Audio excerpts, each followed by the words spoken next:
Sejam bem-vindos e vamos a mais um estudo, 5 curiosidades sobre a vida de Paulo. Paulo foi a segunda pessoa mais influente no Novo Testamento depois de Cristo. Então vamos a 5 curiosidades sobre a vida de Paulo que talvez você não sabia. E se você gostar do vídeo, não se esqueça em clicar em gostei, como sempre, para ajudar a divulgar o vídeo. Vamos à primeira. O nome mudou de Saulo para Paulo? É algo muito normal entre os cristãos acharem que antes da conversão, Paulo se chamava Saulo e que Deus mudou o seu nome para Paulo quando ele se converteu. Mas, se analisarmos bem o livro de Atos, vamos ver que lugar nenhum diz que Deus mudou o nome dele, e nem que o nome dele tenha mudado de Saulo para Paulo. Na verdade, não houve troca de nome, mas de pronúncia. Vamos às provas. Em Atos 13 e verso 9, lá diz assim, veja na sua tela. Todavia Saulo, que se chamava Paulo. Todavia Saulo, que se chama Paulo. Aqui citou os dois nomes. Já vamos ver por quê. Se tivesse sido mudado ou trocado, não estaria escrito assim. Se aqui cita os dois nomes, isso indica que não houve substituição. Mesmo depois da sua conversão, ele foi chamado de Saulo. Veja que aqui é o capítulo 13 e Paulo se converteu no capítulo 9. Foi bem depois. Vamos ver alguns exemplos. Capítulo 13, verso 2. Disse o Espírito Santo, apartai-me a Barnabé e a Saulo para a obra que tenho chamado. Viu? O Espírito Santo disse Saulo. Veja também Atos 12, verso 25, 26, verso 14. E veja também no caso de Abraão e Jacó, que depois que seus nomes foi mudado, passaram a ser chamados pelo novo nome dado por Deus. E não cada hora uma coisa, como no caso de Paulo. Tem hora que fala Paulo, tem hora que fala Saulo, porque na verdade é os dois. Agora sim vamos ver por quê que era Saulo e que era Paulo. Paulo era filho de judeus.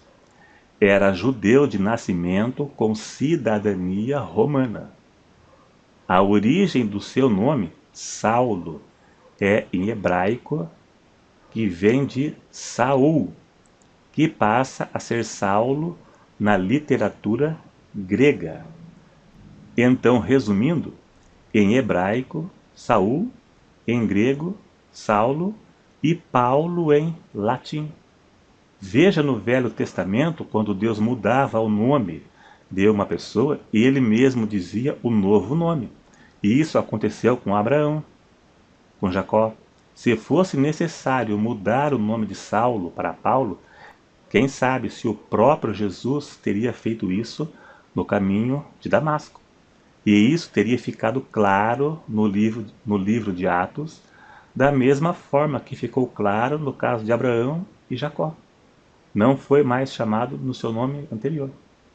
Segunda curiosidade. Paulo esteve presente na morte de Estevão.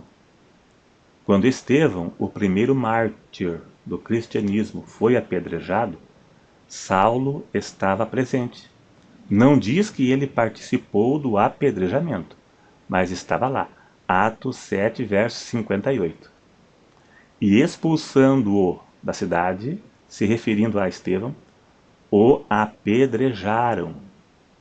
E as testemunhas puseram as suas vestes aos pés de um jovem chamado Saulo. No capítulo 8, verso 1, diz que Saulo consentiu na morte de Estevão. O capítulo 22, verso 20, Paulo afirma que esteve presente. Veja aí.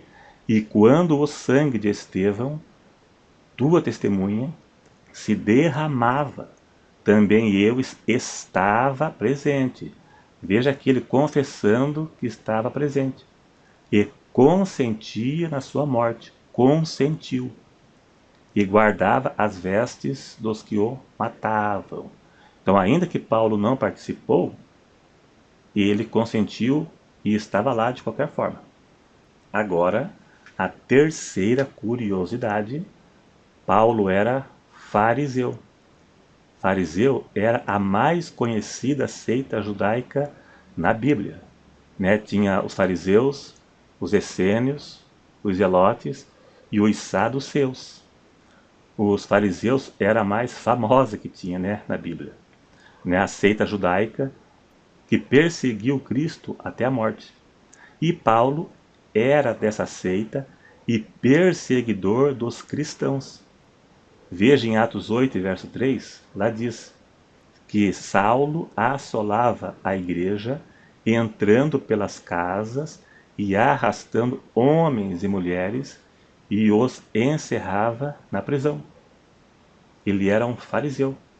Filipenses 3, verso 5, Paulo disse: circuncidado ao 8º dia, porque era judeu, da linhagem de Israel, era judeu de nascimento, era um judeu nato, da tribo de Benjamim, hebreu de hebreus, segundo a lei, fui fariseu.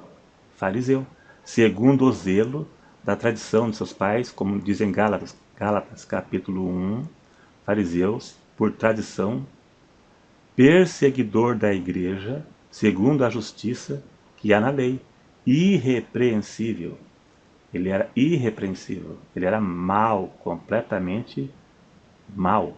Então ele era judeu de nascimento e fariseu, segundo a tradição, zeloso pelo judaísmo, conforme ele disse em Gálatas capítulo 1. Quarta curiosidade. Paulo era judeu com cidadania romana.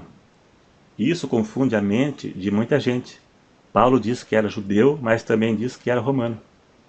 Né? É bem estranho. Paulo era judeu de nascimento e também tinha o título de cidadão romano. Título que foi comprado por seus pais, comerciantes bem-sucedidos na cidade de Tarso, que é a atual Turquia. Portanto, Paulo era um judeu com cidadania romana. Em Atos 22, verso 25 ao 27, veja aí.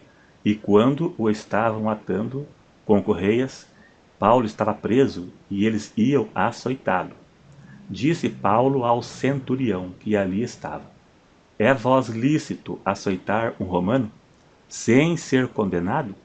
E ouvindo isto, o centurião foi e anunciou ao tribuno, dizendo: vê o que vai fazer, porque este homem é romano. E vindo o tribuno, disse-lhe: dize-me, és tu romano? E ele disse: sim.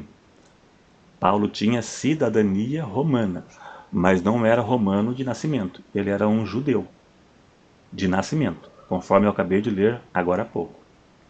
Agora a quinta e última para encerrar. Vamos lá. Possivelmente, Paulo tinha uma doença nos olhos. Não fica muito claro, mas dá-se a entender que era isto. Gálatas 4, versos 14 e 15. Veja aí. Não rejeitastes, nem desprezastes isso que era uma tentação na minha carne. Antes me recebestes como um anjo de Deus, como Jesus Cristo mesmo, qual é logo a vossa bem-aventurança. Porque vos dou testemunho de que, se possível fora, arrancaríeis os olhos e nos daríeis. Veja, o povo lá, os irmãos, gostava tanto dele, que se fosse possível, eles arrancariam seus próprios olhos e dariam a ele, né, se fosse possível, de tanto que eles gostavam dele. Então dá a entender que ele tinha uma doença nos olhos, né, que é o mais provável. Tem algumas hipóteses também, né, mas não é nada comprovado. O mais provável era uma doença nos olhos. E isso pode ter sido, então, o mais provável, uma deficiência nas vistas. Alguns acham que é até mesmo o espinho na carne que ele tinha, quem sabe? Quem sabe se não fazia parte, não sei. Eu mesmo acho que não. O espinho na carne eu acho que era uma perseguição, um mensageiro enviado pelo diabo para perturbá-lo. E quem sabe um defeito físico causado por apedrejamento, mas seja qual for, vemos que o crente, por mais fiel que seja, como foi Paulo, não estava livre de doenças e problemas físicos, né? Se fosse assim, Paulo não teria problemas.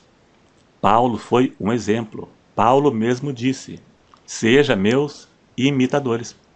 Paulo foi um exemplo de cristão. Paulo enfrentou doença, perseguição, apedrejamento, prisões.